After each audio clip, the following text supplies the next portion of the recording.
Derek Stepan, solid seasons here with the New York Rangers. Stepan scores! It's a hat trick in his first NHL game. This is one of top defensemen. He could set up plays offensively, and his leadership was important. Stepan scores! The Rangers win it in overtime. Fans don't forget some of those Derek Stepan moments that he created.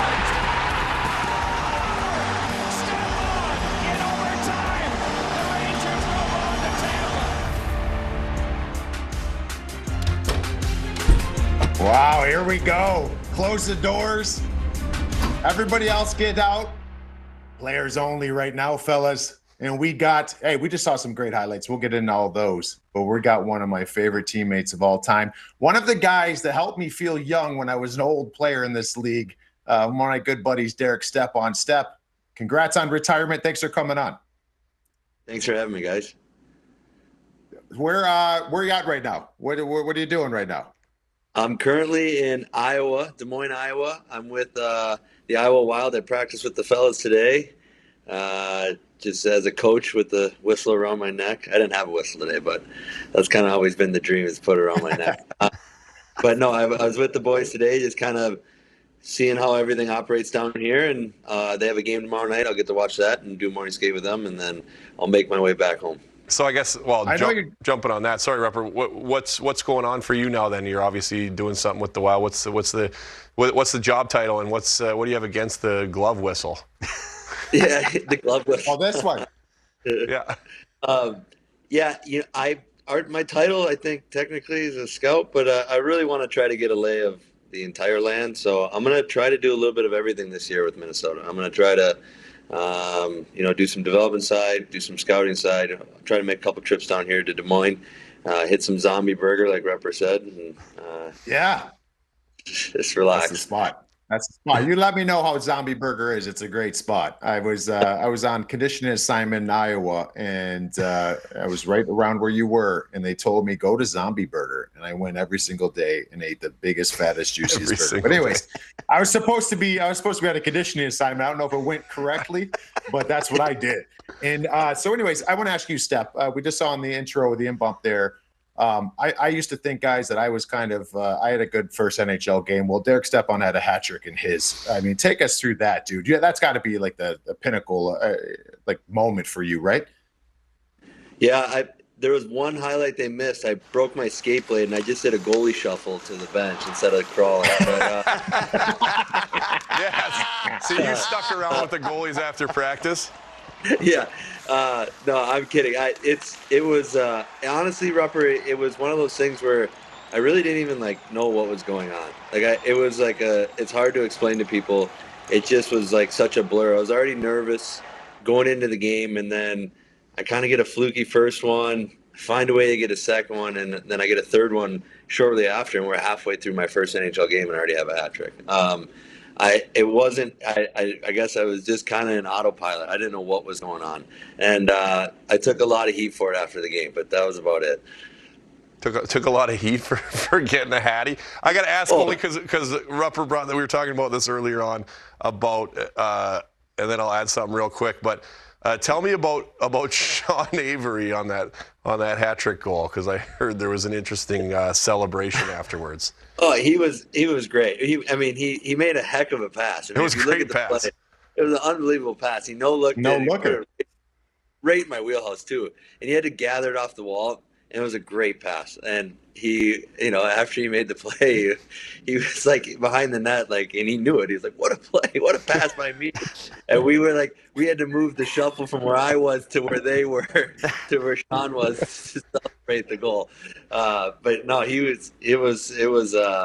it was one heck of a play. What a pass by me, he says. So I gotta be honest. I thought you absolutely gassed me the other day in Mini.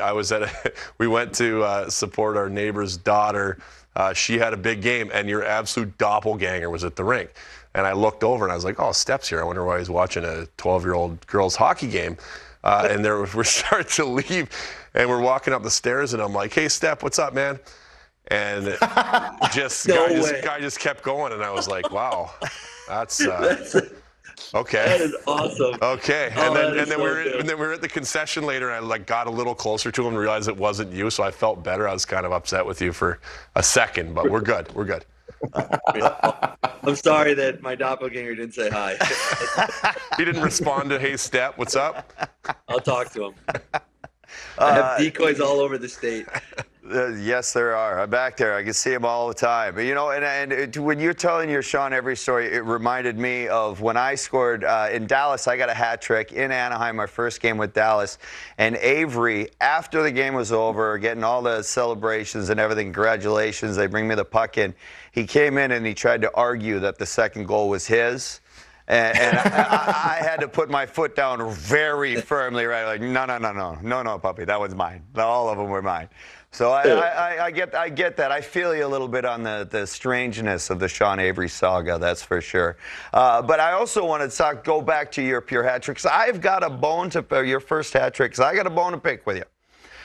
I was a very big, I shouldn't say, that was a big deal in Minnesota, and it was a very big deal because I'm a Minnesota kid, and I go into the NHL, and I scored 2 goals in my first ever NHL game.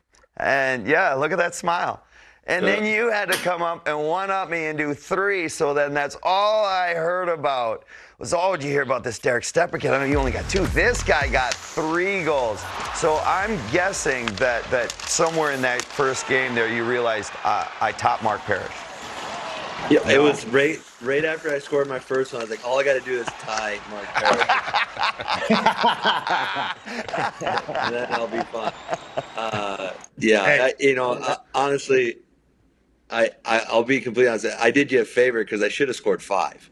I mean, I had a breakaway later in that game, and I hit the pipe at the empty net. So, to be honest with you, I did you a favor to only one-upping you instead of true scorer right there. You forget the ones you miss. I love it. It's just one of those games for you. It's funny when we're saying this because I've said this on here before, but I'll say this to you guys now. So Per, I didn't realize you had 2 in your first game. Step had 3. I had 2 in my first game. But here's the kicker: the one thing that'll never get touched. Mine's an NHL record because I have 2 goals on my first game on my birthday. And it wasn't until Adam Fantilli, was it Fantilli last week, guys? I'm pretty sure it was Fantilli. Yeah, we were talking about this. First NHL game on his birthday. I'm like, holy hell, it's going to happen. Someone's breaking my record. There's a lot of layers. There's a lot of layers there for that to happen. Steph, you forgot to mention, Rupper, I gave up 7 in my first NHL. Did you really? Oh, yeah. Did you give up 7? Yeah, sure did. Yeah, Keith Kachuk was in that one. He was in that one, yeah. I didn't get in front of too many. You guys are putting him in the net. I was letting him in the net. But go ahead, sorry. I didn't get mentioned in that first NHL game thing. We all got our own records, buddy. We all got our own records. But, hey, Steph, I want you to touch on John Tortorella as a coach because I think publicly, some people, I think he's perceived a certain way. I'm not trying to put words in your mouth, but I know he loved you as a player. Talk about playing for Torts, and what the hell's he telling you here? He's probably giving me an earful. He's definitely giving me an earful. Maybe. I don't look to engage. I usually, if I was getting an earful, I tried to look him in the eye because if you didn't, it got worse for you. He's probably yelling at the entire bench, but yeah, he was hard. And honestly, for me personally, a young guy coming in the league, he gave me a great opportunity. He wanted me to do. He demanded a lot from me, but I would do what he said, and he was great for me. And he gets this hard rep for being this hard old school coach, but he always pushed players, and he knew how to get every ounce out of them. And I was fortunate enough to be in the good side of it, and not in the doghouse side of it, because when you get in the doghouse side of it, it gets a lot harder. But I was in the good house for most of the time with Torts, and yeah, I thought he was fair. He's an honest guy. You get him away from the rink in the moment that he is upset with, and he's very reasonable and fair, and I think that's what's great about him. So, Step, I don't know if you remember this. They're going to try to pull it up for me, but Mikko Koivu almost killed me after this play. You were in Arizona right here, and this was with no time left. on the clock. You can see the green light go off. Yeah. But I lost it in Mikko's legs, and this almost goes in. That goes past my glove and off you almost did the impossible and scored with like 0.9 seconds left or something. Look how close that is to going in. Unfortunately, they didn't give the shot to Mikko because he gave me a fist bump and left so fast because he thought I wasn't paying attention. Fortunately, you can see in that clip. Did you think you scored there, or do you not remember that? Well, if you look at the neck snap I have, I thought I buried it. Yeah. I could see I could see that you couldn't see it. No, like look how late I am to reacting to it. But and we watched that over. PD, the video coach in Arizona, we watched that over probably for 25 minutes after the game because we thought it was in. I thought it was in. Right as soon as the puck hit the dot, I thought that puck was going in. Oh, yeah, I didn't pick it up, and I'll never forget. Mikko was so mad, and I think it was just because he lost the draw. Hey, I don't even know how that shot gets through. Hey, tell Mikko maybe if he touches the puck, that doesn't happen. Nice step. You picked that thing clean, dude. Yeah, I got to teach him. I got to get him out after practice too, and get him to hit the butterfly, and that doesn't get through. Yeah, was he shocked that he was going to go for the shot with 0.9 seconds left? I mean, what did he think he was going to do? It's impressive timing though by you to get that much wood on that puck right as it hits the ice. If you dropped 100 pucks, there's no way I get another one like that. I know it snapped off of there. It's so clean, and it would have been a cool goal. I'll tell you what, you ruined something for me, dude. You ruined something. You broke my heart. Well, I might not have been playing many more games if Mikko would have killed me after that. So I'm kind of glad it didn't go, and I had a longer career after, fortunately. Hey, that's weird because Mikko's usually not serious like that. No, not at all. No, he is. Everybody knows Mikko knows. Yeah, there it is, Perry. You know how that goes. Hey, talk about doppelgangers. Hey, Steph, we had this one. I think this was brought to your attention years back. I don't know if you like this one or not, but I brought this up to the boys. Remember Jordan Zimmerman from the Nationals? Look at that. That's Darren Stephon. Dude. I went as him for Halloween the one year in New York. I got the jersey, the whole 9 yards. Yes. I thought that was a photo. Like when I first saw that this afternoon, I thought that was a photoshopped, like made up picture of you in a Washington uniform. No, that's like spot on. Now I got the beard is throwing it off a little bit, but I went without a beard. It was so pretty much right. That's so good. So good. Really good. Well, we just showed that picture of you there, but we're going to get to the segment where we call What Were You Thinking? We're going to show you some pictures, and we want to know what you were thinking or, what's going on in these moments. Yeah, okay, so I got forced to do that one. I wasn't overly thrilled, and it followed me my entire career. They're like, bite onto the gold medal. I was like, I'm good. They're like, no, do it. I did it for like a second, and sure enough, the whole time I'm thinking here, you idiots, don't make me bite on this. I'm going to look like a clown, so. No, I'm good. Yeah, I would have loved to have bid on a gold medal. Don't pass. Thank you. All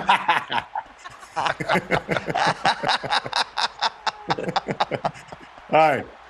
World Junior the gold, though, man. Look at that hair. Look at that hair. That was a lot of fun. That was a great term. Young Jordan Zimmerman before his baseball career. Love it. Yeah. Let's get to the next one. What else we got? This is the penalty Stadium shot. So I probably should have been in the penalty box and not got a penalty shot. If you watch the clip, I hold Travis Zajac's stick the entire way prior to this, but I'll take it. Oh, is that Schneid's? That's a nice shot right there. Yeah, we should have had Schneid's call in. Schneid's working with us now, Steph. We could have called in and be like, give him some crap for this one. Yeah, Schneid's probably also thought it was a penalty, and we couldn't get past it before the shot came in. I played with Schneid's. It must have been World Cup, and he said something to me along the lines of like, all my years of playing against you, he's like, I told myself one season, like, I am not letting Steph score a 5-hole against me. And might have been that game, because if you look, I think he was like, he can beat me anywhere else, he's not scoring 5-hole. He dropped the right knee down. He was covering the 5-hole, just as long as it goes in anywhere other than there. Ever again. What else we got here? Oh, yeah. Give us the backstory. Give us the backstory on this one. Yeah. So this is Jake. This is our dog. We've got him around 10 years old now. We rescued him from Sochi. He was one of the street dogs during the Olympics. Well, I shouldn't say we did. David Backus and his wife did all the hard work. We actually just took him once we got back to the States. So that's Jake, and he's you can see he's a pretty skittish dog. Like, that's his tail between his legs. Like, he's pretty scared of a lot of people. But now he's an old man, and the kids have kind of softened him up a bit. He's a little bit better now. Do you have to learn how to speak Russian? No Russian. Just mostly just him running away from us. When we got him, we brought him back to the city. So like his first few walks, there's cars and horns everywhere. He was going, and then he settled in nicely. And the kids who are watching right now, hi guys, they have softened him up pretty good. What's the? I remember hearing after that, because Backus is always, and his family always does a lot of the animal society type work. How many dogs came back on that plane? And what was it like? Honestly, like, was there just dogs on Team USA's plane coming back from Sochi? No. So they were only able to get 2 dogs back. Kevin Shattenkirk's parents took the other one. I believe it's Sochi Junior, and we had Sochi Jake. They had passports and stuff to try to get it back. The Backuses did some amazing work. There was a 3rd dog they were trying to get back, but he was too big or something, and so they were able to take 2 back. We had kind of like a double-decker, and so they were up top all the way up front, and the dogs were in kennel. So Jake had to go to St. Louis for a month, get some vaccines and quarantine, and then my wife flew down and grabbed him in St. Louis 30 days later. Wow, that's incredible. Good story there. We got one more. What do we got? Oh no, we had who did we have on the other day that got plastered by? Oh, it was yesterday. We had Alex DeBrincat on getting hit by Tom Wilson. So this is what Tom does. He likes to hit people. Step. This is a great pick right here. Probably didn't feel good, but it's a great pick. I'm like thinking that the glass has to be warped or something, because my head does not look okay. Your head is rounded. You've got a rounded face, like everything just. That's not the Jordan Zimmerman, Derek Stepan look that I'm used to. It's just like a round face right there. Tom Wilson vision on that camera. Looked like Justin Bieber and Pronger nailed him from behind in the All-Star game. That's true. That's when I started losing my hair. He hit the hair right off me on that hit.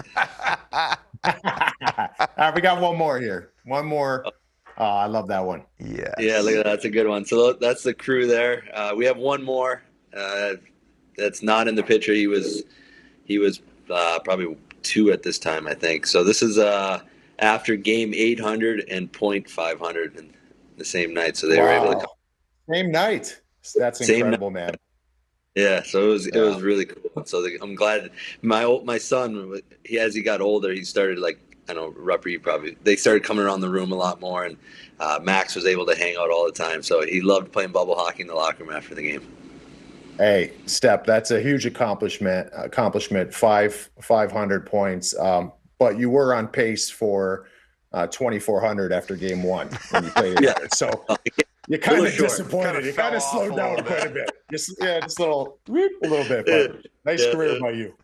Yeah. You know what? As soon as game 1 started, my career just went like this from game 1. It's just hang on mode. Hang on mode. Hey, I will say though, one of my favorite moments, or my favorite moment of watching you in your career, was your big Game 7 goal. I just want to tag it with that before we go, because Ranger fans, that was a huge moment in Ranger playoff history. So, hey, congrats to you again on a great career. Enjoy your family. Enjoy your work with the Wild, and just retirement, buddy. We appreciate you coming on. Hey, thanks for having me, guys. I had a blast. Thanks, Step. Thanks, Step. Yep.